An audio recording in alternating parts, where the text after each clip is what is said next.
venga ese Señor.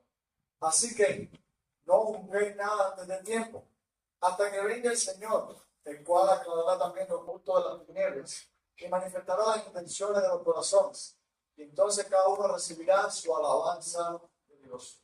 Pero esto, hermanos, lo he presentado como ejemplo en mí y en Apolo por amor de vosotros, para que nosotros aprendáis a no pensar más de lo que está escrito, no sea que por causa de uno os arrancáis unos contra otros. Porque, ¿quién te distingue? Porque tiene que no haya recibido, y si lo recibiste, ¿por qué te glorías como si no lo hubieras recibido? Ya estáis saciados, ya estáis ricos, si nosotros reináis, y ojalá reinase, para que nosotros reinásemos también juntamente con vosotros. Porque según pienso, Dios nos ha recibido a nosotros los apóstoles como postreros, como sentenciados a muerte, pues hemos llegado a ser espectáculo al mundo, a los ángeles y a los hombres. Nosotros somos insensatos por amor de Cristo, mas vosotros prudentes en Cristo. Nosotros débiles, mas vosotros fuertes. Vosotros honorables, mas nosotros despreciados. Hasta ahora padecemos hambre, tenemos sed, estamos desnudos, somos abofeteados y no tenemos morada fría. Nos fatigamos trabajando con nuestras propias manos. Nos maldicen y bendecimos, padecemos persecución y la soportamos. Nos difaman y robamos. Hemos venido a ser hasta esta hora como la escoria del mundo, el desecho de todos. No escribo esto para avergonzaros, sino para conectaros como a hijos míos amados. Por lo que tengáis 10.000 años en Cristo, no tendréis muchos padres, pues en Cristo yo os engendré por medio del Evangelio. Por tanto, os ruego que me imitéis. Por esto mismo os he enviado a Timoteo, que es mi hijo amado y fiel en el Señor, el cual os recordará mi proceder en Cristo, de manera que enseño en todas las partes y en todas las iglesias. Mas algunos me han parecido como si yo no tuviese que ir a vosotros, pero iré pronto a vosotros, si el Señor quiere. Conoceré no las palabras, sino el poder de los que andan envanecidos. Porque el reino de Dios no consiste en palabras, sino en poder. ¿Qué queréis? ¿Ir a vosotros con vara o con amor y espíritu? Vamos a orar. Padre, como hemos cantado acá hace un minuto, queremos ser llenos de ti.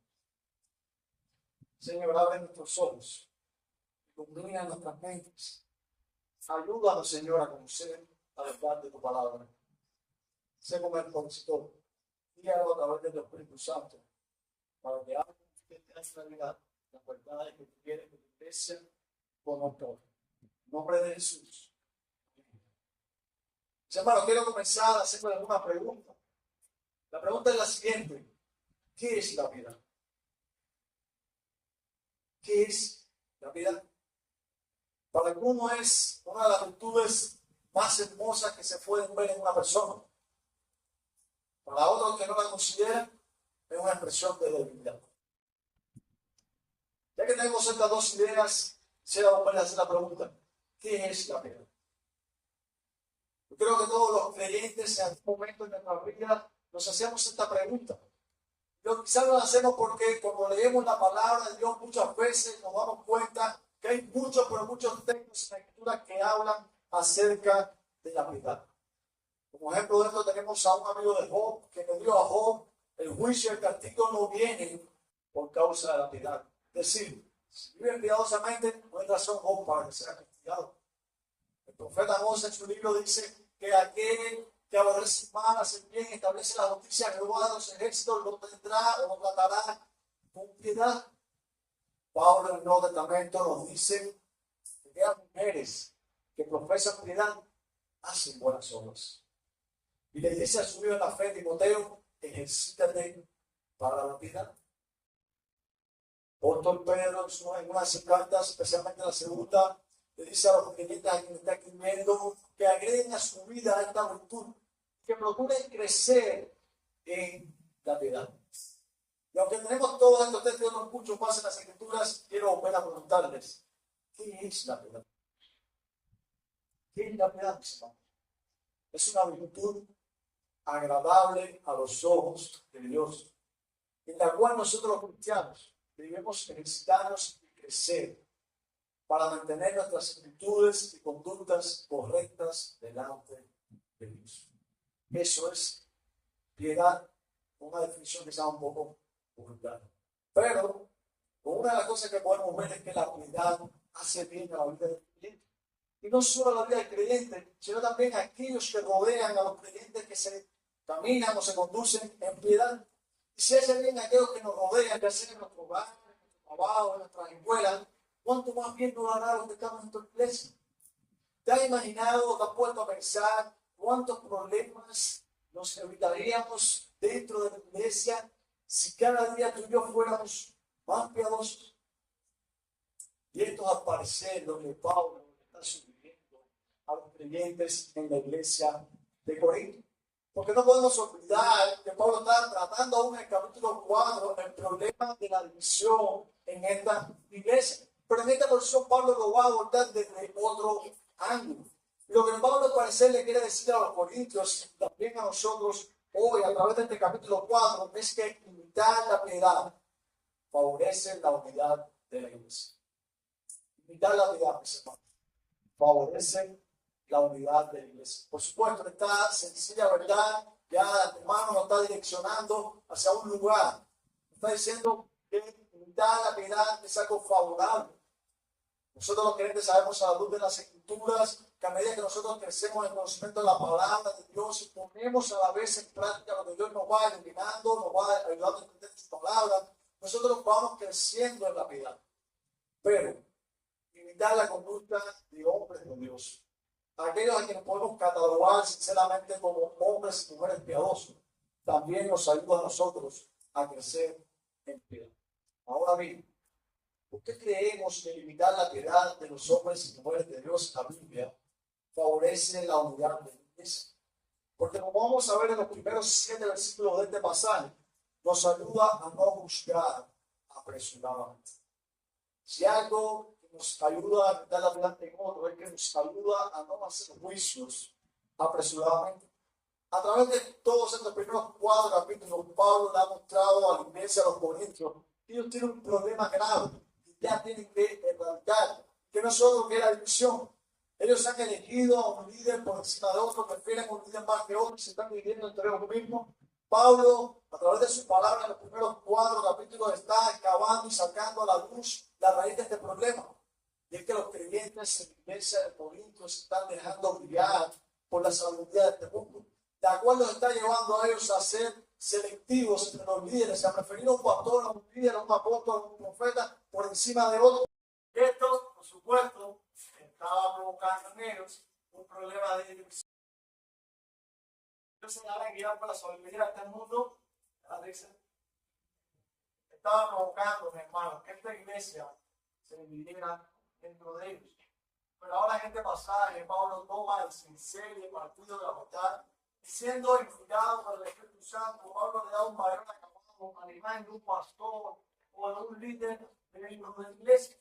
En el versículo 1, ustedes no pueden ver que yo lo voy a explicar, que yo lo voy leyendo. Pablo le pide a la iglesia que consideren a ellos, a los líderes, como servidores de Cristo y administradores de los ministerios de Dios. Eso es lo que la iglesia debería cuidar a sus líderes y considerar a sus líderes. Pablo ya ha hablado anteriormente de lo que es un servidor de Jesucristo, lo vimos en la predicación pasada. En esta solamente quiero agregar un solo detalle. Y es que el término servidor en el idioma original significa remero inferior, como que se conocía en aquel tiempo como el remero de galera. ¿Qué era un remero inferior? Un remero de galera era un hombre, un esclavo, ubicado en el fondo de un barco, cuya tarea principal y única era mover un remo a la voz o a la orden de su capitán. Toda la vida de este remero, de este esclavo, estaba sujeta a la voz del capitán del barco, quien le decía cuándo tenía que remar y cuándo no tenía que remar.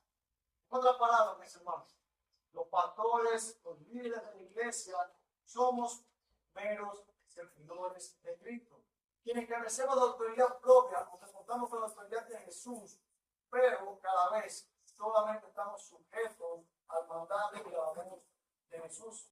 Así que como iglesia, Pablo está diciendo a los corintios y también a nosotros hoy, a la hora de buscar a un líder o a un pastor, ustedes se tienen que fijar en si este hombre está cumpliendo su tarea como servidor de Jesucristo.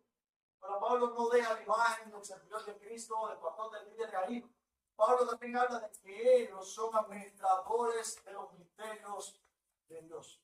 Y pregunta, ¿qué son los misterios de Dios? Capítulo 2, versículo 7 de esta misma carta, Pablo dice que él ha hablado sabiduría de Dios en oculto, una sabiduría que estaba en misterio, no es misteriosa, sino que estaba en misterio, y el hecho de que estaba en misterio es que Pablo dice que esa sabiduría en otro tiempo había estado oculta, pero que ahora se ha revelado a la iglesia. Esa sabiduría, dice Pablo en el primer capítulo de la carta, versículo 30, es Cristo. Cristo es la sabiduría de Dios. Que vamos a concluir que Pablo está hablando de los misterios de Dios, y no es otra cosa. La sabiduría de Dios que en otro tiempo no se había dado a conocer, pero que en Cristo se nos ha revelado buena iglesia. Y no es otra cosa que ¿qué? El Evangelio. Por tanto, los pastores y los líderes de la iglesia no son más que administradores del Evangelio. Esto, por supuesto, conlleva una gran responsabilidad. Nosotros entendemos la imagen de un administrador en el primer siglo. Un administrador no era más que un esclavo a quien un amo le daba muchas responsabilidades en su hogar. Un ejemplo de esto es que el administrador en un hogar tenía la tarea de dar los alimentos a la familia.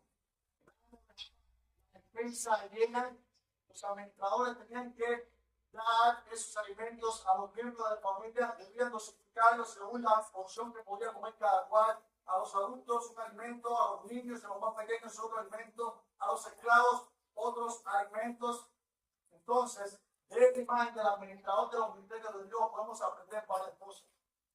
Una de las cosas que podemos aprender es que el Evangelio es apto para todas las edades y niveles sociales. Es tan funcional y tiene tantas enseñanzas del Evangelio, tanto para un doctor en teoría, años en el ministerio, como para un niño que se sienta dentro de nosotros. Otro año pasado nos ayudó a ver que los pastores y maestros de la iglesia tienen la responsabilidad de explicar, enseñar y aplicar el Evangelio de tal manera que al menos cuando ustedes se vayan de este lugar se lleven como mínimo una enseñanza para sus vidas. Pero también debemos recordar que nosotros los creyentes tenemos la despensa llena. Esta es nuestra despensa. Aquí está contenida el Evangelio. Si vamos a enseñar a la iglesia, a los pastores y maestros, debemos usar nuestra despensa. No tomar los puntos de la filosofía, no tomar los puntos de la psicología para incluir a la iglesia, porque eso es lo que estaban haciendo los corintios, usando la sabiduría del mundo, y el resultado era que se estaban dividiendo dentro de ellos. Pero ustedes, padres, de los que son cabezas de familia, porque aún no son padres, quiero decirle algo. Ustedes también tienen la responsabilidad de ser administradores de los misterios de Dios en su hogar, de ser administradores del Evangelio. Ustedes deben conocer las escrituras y dosificar las escrituras en su hogar. Traer enseñanzas tanto para el que más sabe en tu casa como para el niño. Quizás están pensando, bueno, ¿qué pasa conmigo? No soy un pastor, no soy maestro de la Biblia, no soy padre, no soy cabeza de familia, no solamente soy una ama de casa, una soltera, o un joven. A mensaje del misterio de Dios. Tú también estás llamado a enseñar el Evangelio a otros. Por tanto, procura, ya sea tu vecino, ya sea alguien en tu hogar, ya sea alguien en tu centro de trabajo, procura enseñarle el Evangelio de la manera más clara y entendible posible. Ahora bien, en este contexto, Pablo está dejando bien, pero bien en claro que los requisitos de los líderes de la iglesia no son más que dos: servidores de Cristo. En segundo lugar, hombres a quienes se les ha confiado el Evangelio y deben administrarlo correctamente. Como se les ha confiado algo muy valioso, que es el Evangelio, se requiere de ellos, como dice el versículo 2, que sean hallados ¿qué? Fieles. Pero ¿a quién deben ser los fieles los pastores, maestros de esta iglesia? Ante esta iglesia. Los pastores y maestros de la iglesia deben soportar en primer lugar, no a la iglesia, no a los líderes, no a una tradición. Se la deben en primer lugar a Cristo, luego a la iglesia. Es por eso que Pablo viene ahora en el versículo 2 y dice: no me preocupa o no me interesa que me juzguen ustedes de la iglesia. Ni siquiera me interesa que me juzguen un tribunal humano. ¿Por qué? Pablo? Porque la manera en que me he conducido ha sido tan fiel, he sido tan buen administrador del evangelio que no me preocupa el juicio que puede emitir la iglesia, que puedan emitir los hombres de mí. Por eso que en el versículo 5 Pablo le dice a la iglesia, no se apresuren a juzgar, no se apresuren a juzgar antes del tiempo, porque llegará un día, mis hermanos, en que Dios juzgará la obra de cada hombre.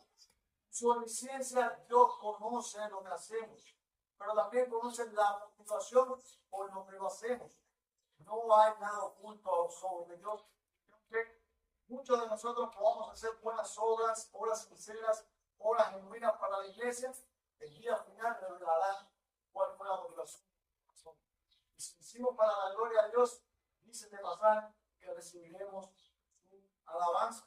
Pero algunos cristianos en Corinto estaban actuando de manera incorrecta. Sus juicios estaban siendo anticipados.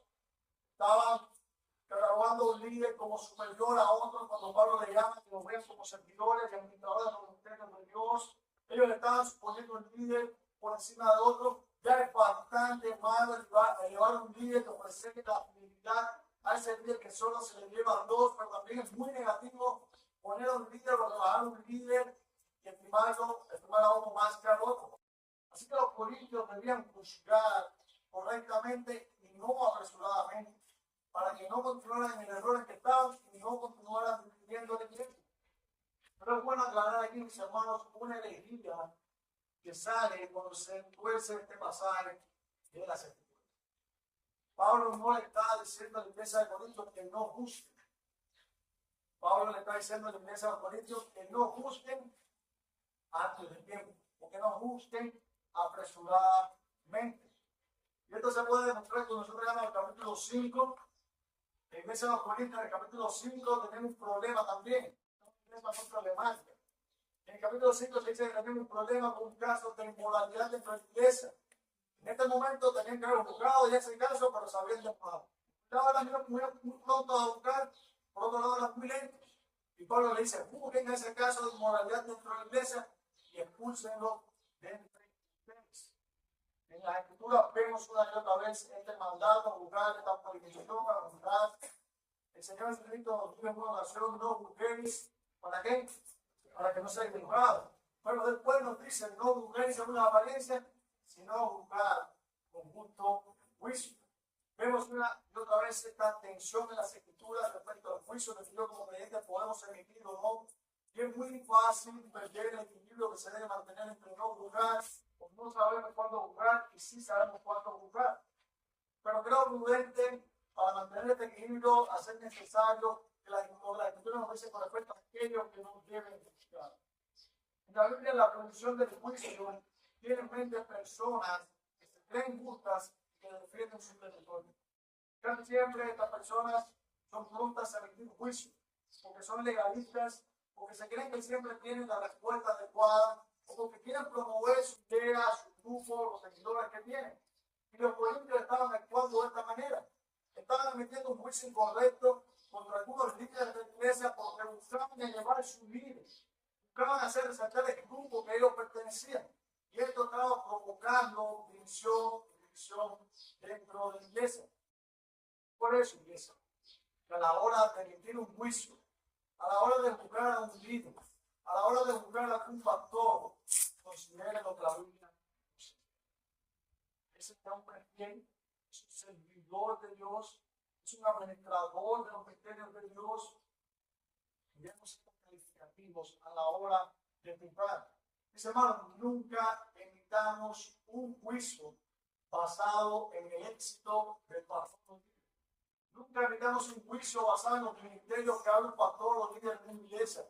Nunca emitamos un juicio basado en los seguidores que tiene un pastor o en los convertidos que tiene. Nunca emitamos un juicio basado en las personas que ese pastor está formando para el ministerio. Hay algunos que comienzan bien y terminan mal. Y otros que comienzan mal y terminan bien. Si tenemos en cuenta lo que la Escritura dice a la hora de juzgar, procederemos piadosamente y esto indiscutiblemente va a favorecer la unidad de la iglesia. Y si imitamos la conducta piadosa de aquellos que refrenan sus labios a la hora del juicio, Consideramos la conducta piadosa de aquellos que a la hora de emitir un juicio esperan tener buen conocimiento de todo lo que ocurrió. Entonces, indiscutiblemente, Dios nos va a conducir de manera piadosa y esto va a favorecer la unidad de nuestra iglesia. Es por eso que Pablo les advierte en el versículo 6, no piensen más allá de lo que está escrito. Aprendan a no irse más allá de lo que está escrito. La pregunta es, ¿qué es lo que está escrito, Pablo? Pablo anteriormente ha usado esta expresión que está escrito en los versículos, los capítulos 1, 2, 3, Pablo usa esta expresión y la mayoría de las veces las usa para hacer saber que la sabiduría de Dios es superior a la sabiduría de los hombres. Pero basado en el contexto inmediato de este versículo 6, basado en el mismo versículo 6 dice, creo que Pablo le está diciendo que no piensen más allá de lo que está escrito, en tener una idea más allá de lo que es un líder dentro de la iglesia. Vamos a poner un ejemplo a él junto a todos para decirle que ellos son líderes piadosos, que la iglesia los debe mirar a ellos y evaluar para poder juzgar correctamente. En otras palabras, lo que Pablo está diciendo es, Corintios, a la hora de buscar a un líder o a un pastor dentro de la iglesia, no usen la sabiduría de los hombres. No usen los principios del liderazgo de este mundo. Yo más bien uso los calificativos del liderazgo que tanto Pablo como Apolo han modelado delante de ustedes. Por eso que en el versículo 7 Pablo dice, ustedes no tienen de qué jactarse. Si ustedes tienen líderes, si tienen hombres piadosos en la iglesia, dice Pablo, es porque Dios se los ha dado. No tienen nada que jactarse, porque también Pablo ha dicho que los servidores y colaboradores de Dios son puestos por el mismo Dios dentro de la iglesia. Y si los siervos de Dios han sido puestos dentro de la iglesia, no solo han sido puestos para administrar los misterios de Dios, sino también para vivir esas verdades y modelarlas delante de otros. Cuando un pastor, un líder, un hermano, una hermana vive de manera piadosa, no es correcto que nosotros nos fijemos en ello y procuremos imitar su ejemplo. Porque cuando hacemos esto, como vamos a ver en los versículos del 8 al 13, esto nos ayuda a tener una conducta adecuada. A tener, mis hermanos, una conducta adecuada. No sé cuántas veces ustedes han leído este pasaje. Cuando hay que ver este pasaje, yo noto un lenguaje idónico por parte de Pablo hacia los Corintios. Por supuesto, Pablo no está actuando con sí mismo. Pablo no quiere ni siquiera renunciarles. Dice el versículo 14, yo lo que quiero es aguantarlos. Yo lo que quiero es hacerlo recapitulado. Yo quiero que ustedes se den cuenta que la manera que están conduciéndose en la iglesia es inadecuada. Ellos estaban viviendo, como dice el versículo 8, saciados, ricos, reinando, y esto, como se percibe en esta sección, sin contar con los apóstoles. Y aquí hay una realidad mal entendida entre los cristianos hoy en día. Es lo que nosotros conocemos como el ya, pero todavía no, respecto al reino de Dios. Cuando nosotros los creyentes confesamos nuestra fe en Cristo, nos arrepentimos de nuestros pecados y sabemos que instantáneamente formamos parte del reino de Dios. Pero que formamos parte del reino de Dios debe ser algo que debemos considerar con cuidado. Porque cuando se tiene una mala idea respecto a eso, a formar parte del reino de Dios, se cometen cosas. Una de las cosas que nosotros podemos ver, por ejemplo, en la iglesia de Tesalónica, es que ellos, ya formaban parte del reino de Dios, creían que ya Cristo venía. Ese es el ya, pero todavía no. El ya es un ejemplo de los tesalonicenses. Ya ellos creían que Cristo venía. Y esto le estaba haciendo abandonar sus trabajos para vivir de manera irresponsable. Por otro lado, los corintios ya creían que Cristo había llegado. Entonces estaban viviendo saciados, enriquecidos, reinando, ya eran honorables. La verdad es que todos los que somos parte de Dios, ya somos, para la redundancia, parte de ese reino. Ya disfrutamos de muchas de las bendiciones de ser miembros de la familia de Dios, de ser parte del reino de Dios, pero todavía no se ha consumado el reino de Dios. Porque esta consumación llegará cuando Cristo regrese en su gloria. Por tanto, mis hermanos, vivamos como el digno de nuestra vocación, vivamos como hombres y mujeres piadosos mientras esperamos que Cristo regrese. Y mientras esperamos que Cristo regrese, nos conducimos de manera piadosa en la iglesia, en el mundo. Jesús nos dijo que mientras hacemos eso, en este mundo, tendríamos aflicción. Es por eso que en el versículo 9 Pablo dice, una manera muy peculiar, que ellos, los apóstoles, están siendo considerados o vistos de una manera bastante inhumana. Pablo usa una imagen aquí muy, pero muy interesante. La imagen es la de una legión romana que va a la guerra, viene con la victoria, la parte de adelante de la procesión militar, van los veteranos de guerra, los generales, buscando la victoria, detrás van los soldados, y en lo último de la fila van aquellos que han sido arrestados en la guerra. Estos que habían sido arrestados eran las personas que se llevaban a la arena, a lo que era el coliseo, se lo echaban a las fieras, los ponían a pelear contra gladiadores. Y esto era para entretener a las masas, para tener a la gente contenta. Y Pablo les está diciendo en el versículo 9, yo y los apóstoles nos hemos convertido en eso. Pablo está diciendo aquí que él y los apóstoles se habían convertido en eso. En esos esclavos al final de la fila. Pablo le está diciendo que por su fidelidad a Dios y su vida piadosa, los apóstoles, uno por uno, con excepción de Juan, fueron sentenciados a muerte y convertidos en algún momento en la historia en el hazme reír, en el espectáculo de este mundo caído. Por el amor que los apóstoles tenían a Cristo, como dice Pablo ahora en el versículo 10, ellos habían sido considerados como personas insensatas. Me gusta mucho cómo es esta versión. Fueron considerados como tontos, como personas estúpidas. ¿Por qué los apóstoles fueron considerados como insensatos, como tontos en este mundo? Porque ellos habían despreciado la sabiduría de los hombres para aferrarse a la sabiduría de Dios. Pero para este mundo, la sabiduría de Dios, que se hace visiblemente en la cruz, es una locura. Pero para los apóstoles era algo valioso. Es por eso que el mundo consideraba a los apóstoles, a los seguidores de Cristo, aquellos que estaban dispuestos a dar su vida por Cristo, como tontos.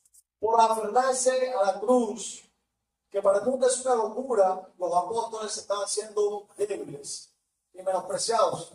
Cuando nosotros leemos los versículos del 11 al 13, Pablo añade una serie de cosas que son bastante tristes en realidad. Los apóstoles estaban siendo tratados de manera inhumana.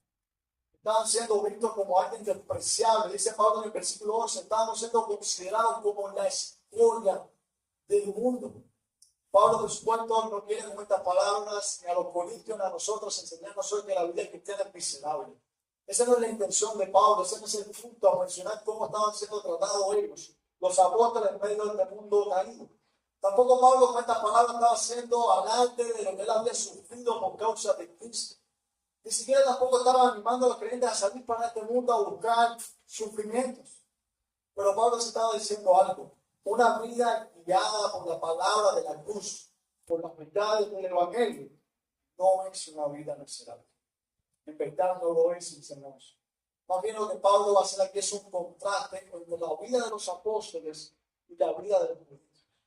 Pablo va a hacer un contraste para mostrarle a los corintios que la vida humilde y abnegada de los apóstoles estaba haciendo con el propósito, estaba guiando a muchos al propósito de glorificar a Dios, pero la vida orgullosa de los corintios estaba mostrando al mundo una iglesia dividida. Los corintios estaban saciados, eran ricos, eran honorables, estaban reinando, dice el apóstol Pablo. Pero nosotros los apóstoles, viviendo al pie de la cruz, somos tratados como la basura del mundo. Los apóstoles sufrían por Cristo, los corintios estaban satisfechos. Ellos estaban muy, pero muy orgullosos, mis hermanos, de la sabiduría que tenían de este mundo. Estaban muy orgullosos de los líderes a quien seguían. Fue la sabiduría de este mundo que ellos abrazaron lo que incitó y alimentó la división dentro de la iglesia. Y de esto, mis hermanos, tú y yo podemos aprender algo. Y es algo que quiero que quede grabado en sus mentes. Una conducta orgullosa nunca le hará bien a ningún miembro de la iglesia ni a la iglesia en general. Pablo quiere que los corintios miren a los fieles apóstoles de Jesús, cómo se conducían en este mundo y cómo eran tratados, y que imitaran la vida de los apóstoles para que vivieran como el digno de un cristiano. Como dije, la vida cristiana no es una vida miserable, pero sí es una vida que constantemente es atacada a ser vivida de manera secular y mundana. Es por eso, mis hermanos, que debemos entender que la vida cristiana no es un llamado a la pobreza. La vida cristiana no es un llamado a la miseria, la vida cristiana no es un llamado a pasar trabajo. La vida cristiana es un llamado al sacrificio, a la negación, al desprendimiento de lo nuestro, a tenernos de nuestras cosas para buscar el bien de otros. Es por eso que aprender de Pablo y el resto de los apóstoles hará muy bien a esta iglesia. Imitar en la fe de otros hombres de Dios como los apóstoles, como hermanos y hermanas que están sentados entre nosotros hoy, que en verdad son sacrificados, que en verdad son anegados, que nunca me pierden de esta iglesia, van a ayudar a que esta iglesia se mantenga unida. Yo puedo reconocer, hay hermanos y hermanas dentro de nosotros que sacrifican su tiempo por otros, que dan de lo poco que tienen, que se esfuerzan por el bienestar de esta iglesia. A esos hermanos, si los conoces, imítalos, porque cuando tú imitas la piedad de ellos, tú estás favoreciendo la unidad de esta iglesia. Cuando se imita la piedad de los hombres de la Biblia, cuando se imita la piedad de hombres y mujeres de Dios en este siglo, muchas de nuestras actitudes, muchas de nuestras conductas corrompidas por el pecado van a ser transformadas y santificadas a fin de poder preservar la unidad de nuestra iglesia. Pero también tenemos que tener presente, mis hermanos, la conducta de los corintios en este pasaje. Una de las cosas que estaba pasando con los corintios es que ellos estaban elaborando una teología del liderazgo basada en la sabiduría de este mundo. Cuando hacemos esto, muchas veces nos va a pasar que vamos a poner a un pastor, a un líder por encima del otro. Cuando usamos los principios del liderazgo para juzgar a los líderes, muchas veces nos vamos a ver prefiriendo a uno más que a otro, o estimando a uno más que a otro. O caemos en ese error de simpatizar más con uno porque es el que más sabe, mientras menospreciamos a otros pastores y líderes. Mis hermanos, no cometamos ese error. No cometamos el mismo error de los corintios de abrazar la sabiduría del mundo para mirar a sus líderes. Porque cuando cometemos ese error, entonces vamos a dividir la iglesia. Porque cuando tú y yo miramos a Cristo, cuando tú y yo miramos a los apóstoles, cuando tú y yo miramos a los hombres de Dios en la Biblia, vemos a líderes, vemos a pastores sacrificados, entregados por completo al rebaño. No vemos a hombres y a mujeres buscando el reconocimiento, buscando honores, buscando su bienestar. Más bien los vemos sacrificados por buscar el bien de la iglesia. Y mi pregunta es, ¿ustedes están viendo que los pastores de esta iglesia no ven así? Porque si no los ven viviendo así, entonces es hora de sentarse con ellos. Si ustedes no están percibiendo que los líderes y pastores de esta iglesia están procurando el bienestar de la iglesia, se están sacrificando, se están manejando para mantener la unidad de la iglesia, ustedes pueden llamarlos, pueden sentarse con ellos y hablar con ellos. Ahora bien, como dije, Pablo no quiere avergonzar a esta iglesia, aunque razones tenía para hacerlo, muchas razones, pero Pablo es un pastor, él es un apóstol, pero es un pastor ejemplar. Y su amor por ellos los lleva a amonestarlos, para que ellos no sigan descargados. Y esto lo hace a pedirles, como vemos en el versículo 16, que se fijen en él.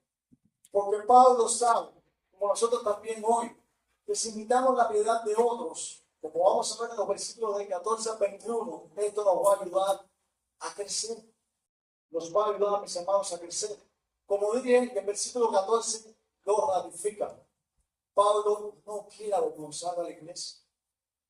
No es el propósito de Pablo dañar a aquellos a quien él tanto amaba. Fíjense que en el versículo 14 se dirige a ellos como hijos míos amados. Pablo está usando de amabilidad para recordarles, como dice el versículo 15, que aunque ellos tienen 10,000 años en Cristo, solamente han tenido un padre. Ese padre fue Pablo, quien en el libro de Hechos, capítulo 18, nos dice que cuando llegó a la ciudad de Corintio, Pablo predicó el evangelio y fundó esta iglesia. Ahora ellos tienen muchos años, y los sabios no eran más que esclavos. En el primer siglo, los sabios no eran más que esclavos a quienes se les daba la responsabilidad y la tutela de niños pequeños. Los esclavos eran los encargados de llevar a sus niños a la escuela, los encargados de enseñar muchas cosas a esos niños. Ellos tenían la responsabilidad de supervisar el comportamiento del niño y ayudarlos a crecer en muchas áreas de su vida. Y Pablo le está diciendo, aunque ustedes tengan muchas personas que les están ayudando a crecer, ustedes solamente han tenido un padre en la fe. Es por eso que Pablo les recuerda quién era él para ellos. Hermanos, Pablo fue quien plantó la iglesia en Corinto, aunque otros han venido después y regaron sobre esta iglesia. Pablo fue quien puso el fundamento a predicar sobre Cristo y este crucificado, aunque otros vinieron después y solidificaron sobre este fundamento. Pablo fue el padre de los creyentes en Corinto por medio del Evangelio, aunque otros hayan llegado después y les hayan enseñado muchas verdades de la palabra. Es por esa razón que Pablo dice en el versículo 16, imítenme a mí, ustedes me conocen. Yo no soy un desconocido para ustedes, yo soy como un padre. El padre conoce al hijo y el hijo conoce al padre. Es una relación íntima, por tanto, imítenme a mí. Yo recuerdo cuando era niño, eso no hace mucho, no va para tocar porque no soy tan viejo, pero recuerdo que cuando era niño, a mí me encantaba tocar a mi padre.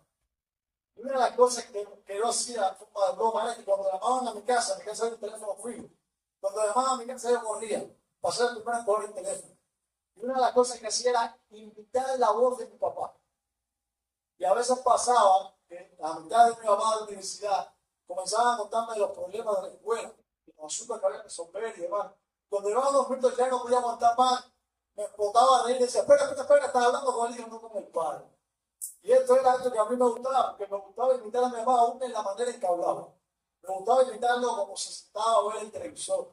Eso era algo natural de un niño. Me gustaban los números. Estudié una ingeniería porque a mi mamá le gustaba la ciencia. Y otras muchas cosas yo llegué a imitar de mi mamá. Era algo para mí deleitable. Como le decía, esto era la televisión de no. Me gustaba imitar a mi padre. Tanto era así que esa pregunta clásica que se hace a todo niño, a mí me gustaba responderla de cierta manera. Cuando me preguntaban, ¿qué quieres ser cuando seas grande? Yo decía, como mi papá. De igual modo, mis hermanos, Pablo es el padre en la fe de los creyentes en Corinto. Y le está diciendo, imítenme. Pablo no está pidiendo que ellos anden por el mundo como un misionero, como lo era Pablo, esparciendo la verdad del Evangelio. Basado en este contexto y en los capítulos anteriores, Pablo lo que está diciendo es, imiten la pasión que tengo yo por vivir a la luz de la cruz. Pablo no le está diciendo, imítenme como apóstol, ustedes no son llamados al apostolado. Pablo no le está diciendo, no le estoy pidiendo que vayan por ahí a plantar iglesias.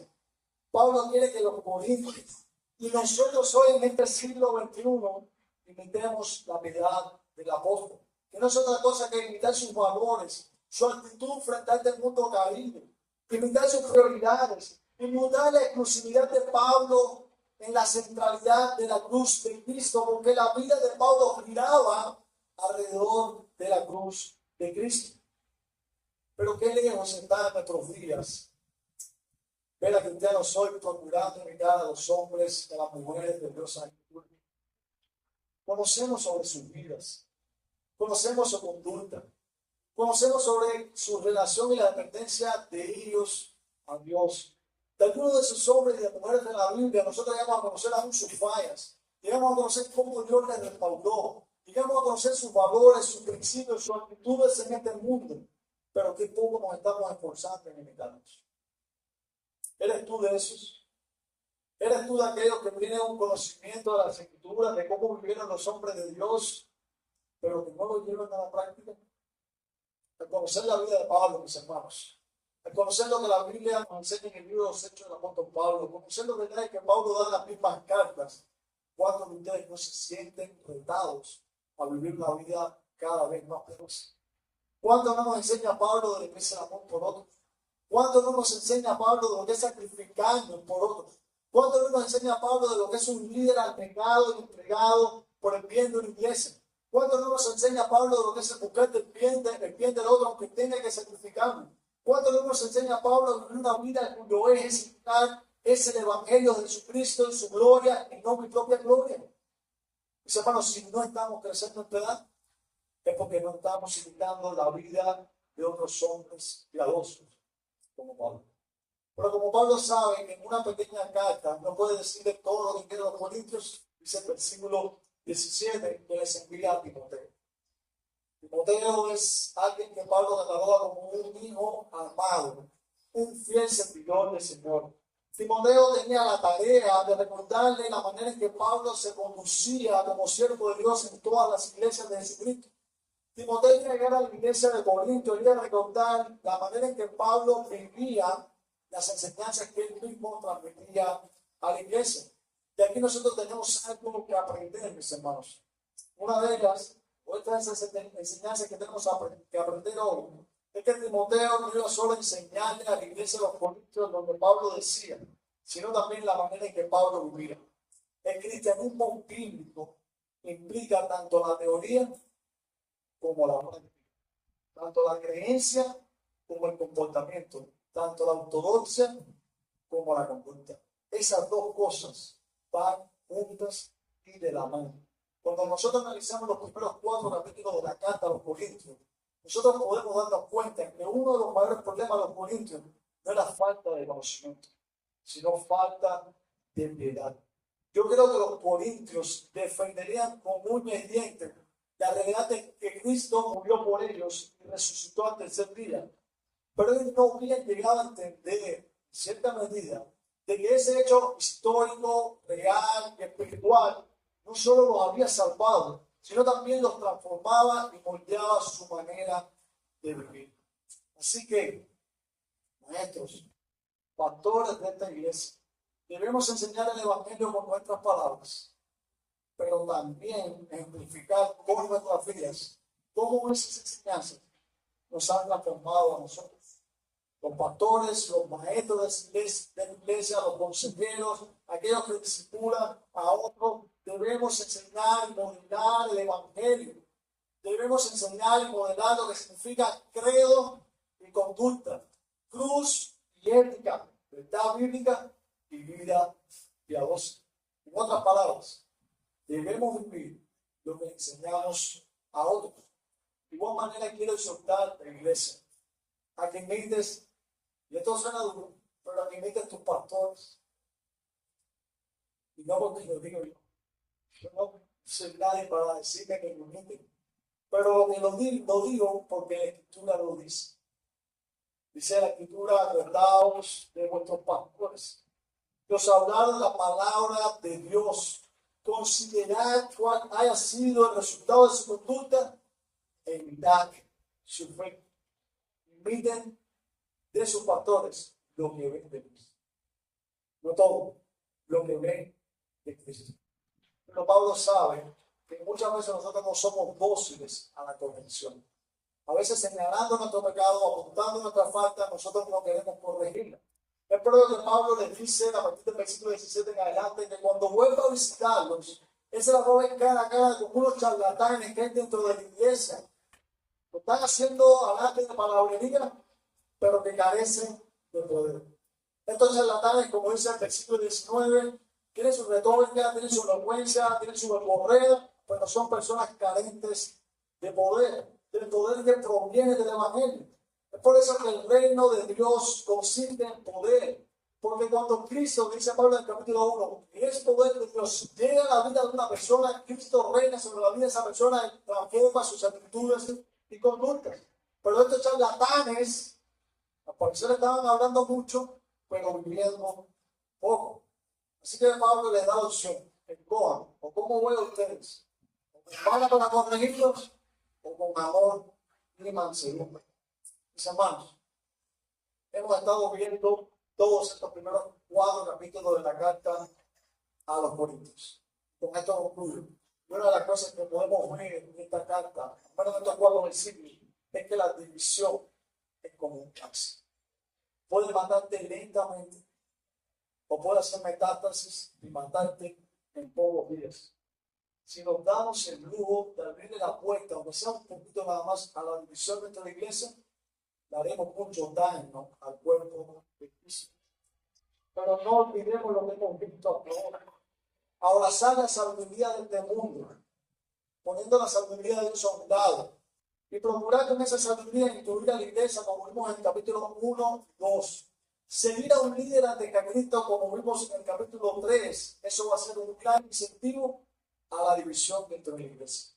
Pero si miramos la piedad de hombres como Pablo y de muchos de ustedes que se nos dicen pedosamente, nosotros vamos a favorecer la unidad de la iglesia. La pregunta es, ¿cómo estamos procediendo?